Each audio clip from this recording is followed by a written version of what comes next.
डोंबिवलीत आजपासून save Pendharkar college मोहीम राबवण्यात येते। कॉलेज वाचवण्यासाठी माझे विद्यार्थ्यांचे साखळी उपोषण सुरू आहे। कॉलेजच्या मनमानी कारभाराविरोधात उपोषण करण्यात येते। याबाबत मुख्यमंत्री एकनाथ शिंदे, उपमुख्यमंत्री देवेंद्र फडणवीसांकडे तक्रार करणार।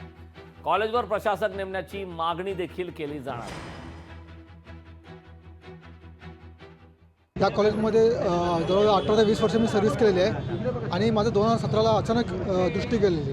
त्यानंतर मी यांना पत्र केलेले, अनेक वर्ष पत्र केले, तर मी दिव्यांग आयुक्तांमधून तक्रार करून मी आता जॉईन झालेलो आहे। त्यानंतर मला कुठलंही काम दिलेलं नाही, जॉईन झाल्यानंतर कुठलंही हे केलेलं नाही। फक्त आम्हाला आता फक्त बसून ठेवलेलं आहे। माझ्यासह सर्व कर्मचाऱ्यांना बसून ठेवलेलं आहे। आता आमचा ह्या महिन्याचा मे महिन्याचा पगारही झालेला नाही आहे। अनुदानित जर कॉलेज बंद करायचं असेल तर या शिक्षकांची संपूर्ण व्यवस्था लावली पाहिजे।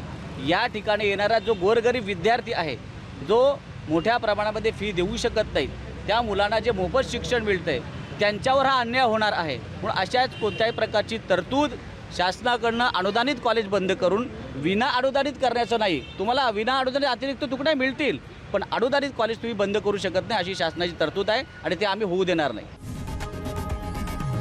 लोकशाही मराठी ऐका, पहा, जागरूक रहा।